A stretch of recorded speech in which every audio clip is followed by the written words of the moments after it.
So I had asked you to look, we had gone over those first 12 problems on yesterday. Was there any of those that you wanted to see a little bit more information on? Any of those? 12? Okay. Yo, I made a mistake on 12, didn't I? Yeah, I did. I made the big error. It was pointed out to me as you guys were leaving. All right, so do what's that? Okay, so I'm gonna go back.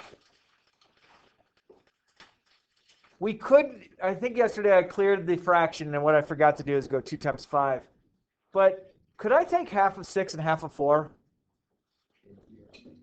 So could I have just done this? Is that okay so far? And then distribute here.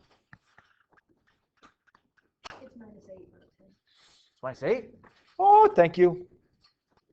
Look at that. Can't take me anywhere these days. I'm just making errors upon errors. There we go. Does that look right now? Okay. Thank you. All right. So then we have to start figuring out what we want to get rid of.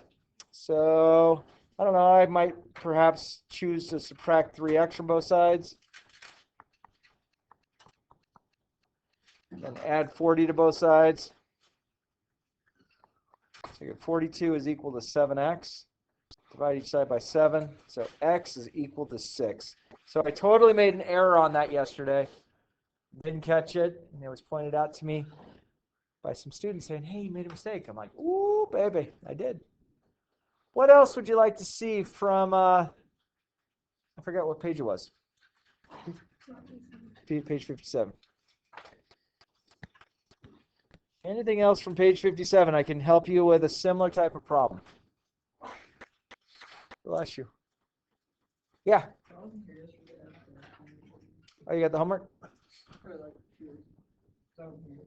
Okay, so 53. Cool. I'll put that in for you. Anybody else have any old homework I need to be aware of?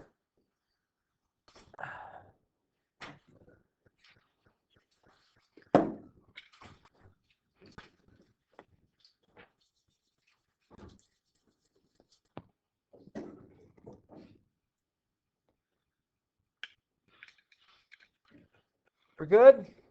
All right, friends, so flip the page to page 58. Flip it on over to page 58, please.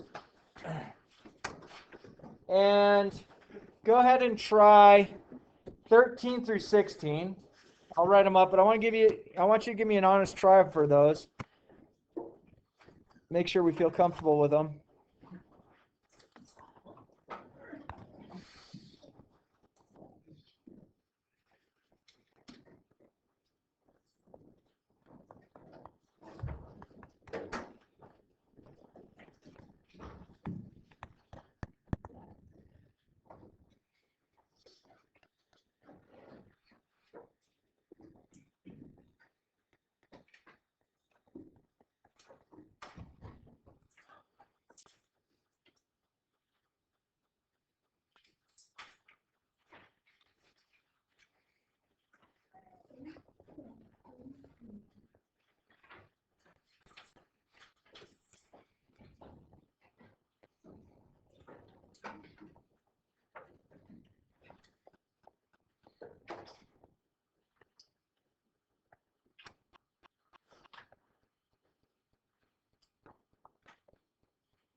All right, so problem number 13. Problem number 13. I do have some denominators. What should I do? What do you think? I could distribute, I agree.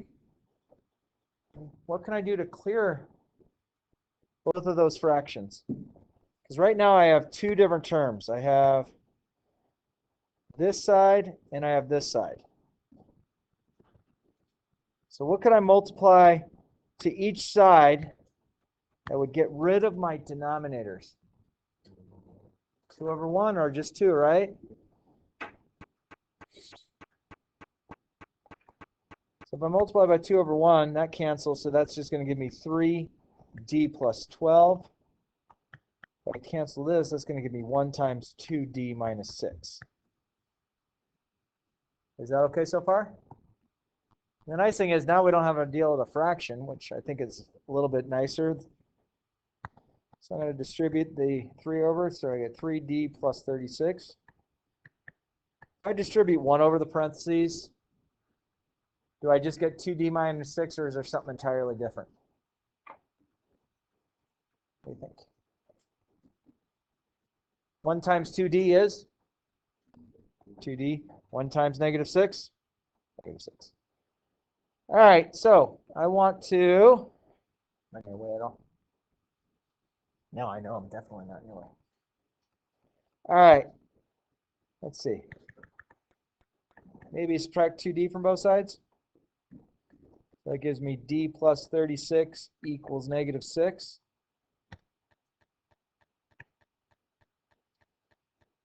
Subtract 36 from both sides. So d equals negative 42. That's supposed to be a d. Cool. All right, so that's number 13 worked out. Questions about that? Do you feel comfortable? Number 14. It becomes the absolute value. Agree? So what should I do before I split it into two separate problems? Can I split it into two different problems as it sits right now? Yeah. You can multiply by 3. No, multiply 3. No, not yet. Yeah. I'm not going to subtract by 3. Yeah. I will divide by 3. I could divide by 3 now, which is fine, or I could do it later. If I divide by 3, I have to divide everything here by 3. And that leaves me this.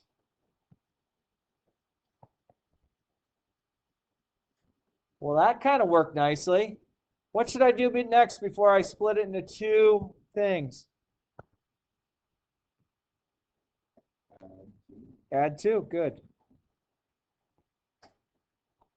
So now we have the absolute value equal to a number.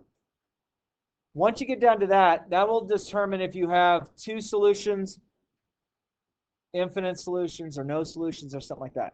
Okay?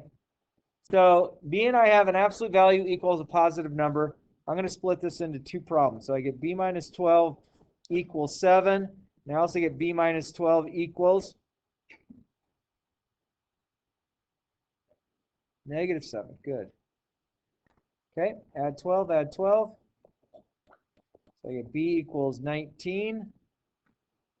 That's one answer. Add 12, add 12. B equals 5. So both of those are my answers. Yes, sir. Does like absolute value work within a parentheses and not like you can distribute the 3 into everything inside the absolute value? I'm going to say sometimes. Okay. So if you do it my way, it'll always work, and I don't like things that only sometimes work. So I would say you might get lucky and find ones that work in here, but I don't want you to take that going on to further math classes and all of a sudden it doesn't work. So if you get rid of it first, it'll keep your practice as in later math classes that it will continue to work for you. Is that all right? So I would say in here though, if you did it, you should be all right. Questions on number 14? We feel comfortable? So there's two answers, right? Let's move down a little bit. This had 2x minus 6 equals 2x minus c. What did this one say? describe the value of C for which you would have no solution. Okay, so let's take a look at this. No solution means what would happen to our problem? If we were to solve this, like if we didn't know what that was, if this is some other number, if we subtracted 2x from both sides, we would wind up getting -6 equals, you want it to equal -6 or do you want it to equal something else for no solution? What do you think? I want the answer to be this. So C can't equal what? 6. Every other number you plug in there will give you no solution. If you plug 6 in, what would it give you for a solution? It would be infinite. Yeah, so if you had this, 2x minus 6 equals 2x minus 6, this would give me infinite solutions. But if this was any other number, anything but 6, it would be no solution. Okay? You good? And then number 16. Well, what would that have to be in order for us not to have a solution? Yeah. A negative number. Excellent. So C can't equal, oh, let's change that.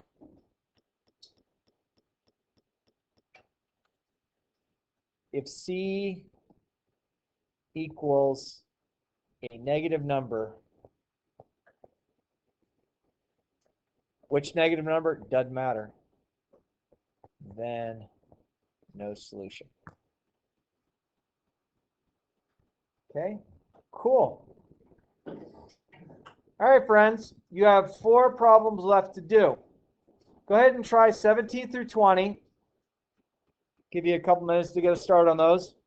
Yes, we do have word problems. Yes, I will read you word problems on the test. So we'll go through that, but if you want to give it a try, give it a couple minutes. Okay, so problem number 17, I want to solve for y. Friends, what should I do to get y by itself? Yeah? What do you think? Yeah, subtract 5x from both sides. So you get y equals -5x plus 2. Of course, it's fine if you had this. So it's your choice which way you want to write it. Either way is fine. Just make sure you keep the signs consistent, okay? Good there? Number 18, I want to solve for y, but I have y on each side. So what should I do? Yeah. If I subtract 3y from here and I subtract 3y from here, that's a really good start. So those cancel, right? Okay. So I get 2x plus 2y equals 8. Again, I want y by itself. What do you think? Subtract 2x. So those cancel. So I get 2y equals, I'll just go 8 minus 2x. Is that okay? Yes, I could have -2x plus 8 as well, but I'll just take it this way for now. Last step. Divide by 2. So I get y equals 4 minus x, or you could have y equals -x plus 4. Which answer do I think is appropriate? I think they're both perfect. Okay? Now this takes us down to the word problem. Takes us down to the word problem. Problems, plural.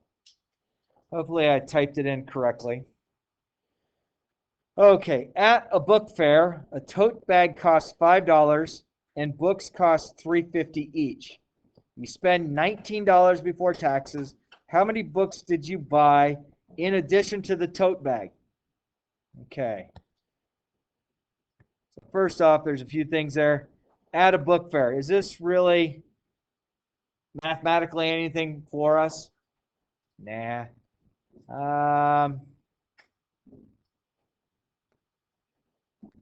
Do you really need to know what a tote bag is in this situation? No. But you do have to know that that tote bag had a cost to it. So I know I have this $5, and then books cost $3.50 each. Okay? So I think they are saying that you bought a tote bag. But then books cost $3.50 each. Okay? So let's see if we can figure this out. So at a book fair, a tote bag costs $5. So you're spending $5 on this tote bag regardless of you buying books or not, right? So I spend $5 on this tote bag, and I paid $3.50 for the books, and then total of 19. That's going to be equals 19.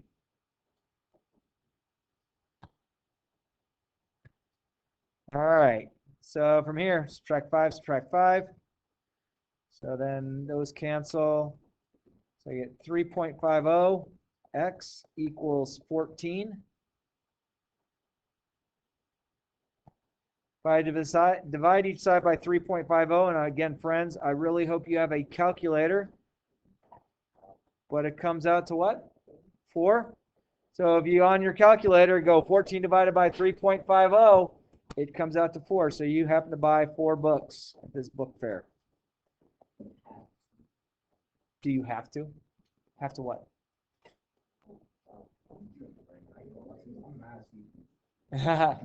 What do you need? You want sleep? Other than sleep, is there anything else you need?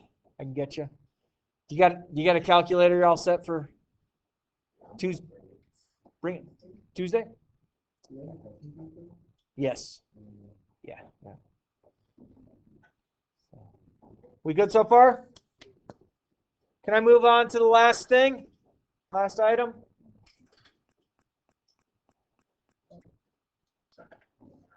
All right. 4 times the number plus 6 times the number. 4 times the number plus 6 times the number is equal to 8 times a number plus 34. What? What, dude? All right. Hang on. Let's see if we can start going through this. 4 times the number plus 6 times the number. Yeah. Is equal to 8 times the number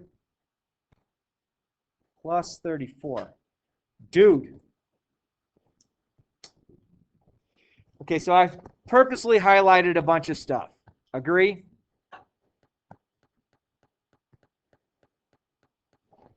All right, let's see if we can figure this out. 4 times the number. How would you represent 4 times the number in math? 4x. I agree. Plus means, plus. How do I do 6 times the number? What is equal to? That's an equal sign.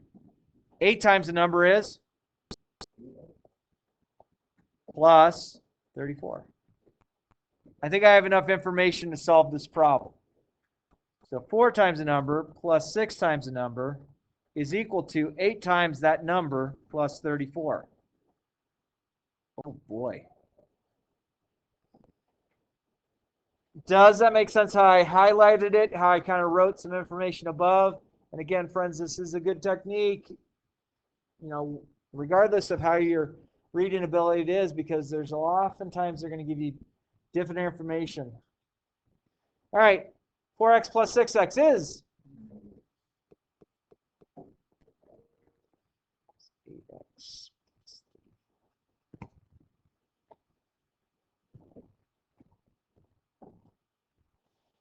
My friend, guess where you get to pick your phone up from at the end of the day? Your dean's office.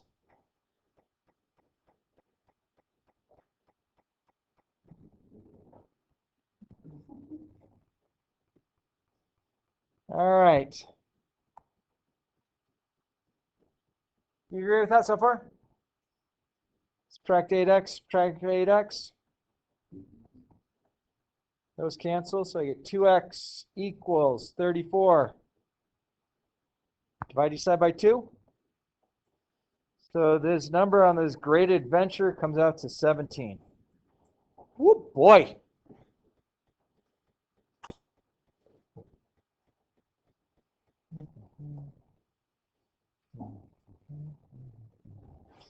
All right, so my friends, we are preparing along. What I'd like you to work on for the rest of the period, and we will go over and check off, will be solving linear equations 19, which is pages 59 through 61. Okay, you have the remainder of the period to get a good start on that. Okay, we good? Everyone's content?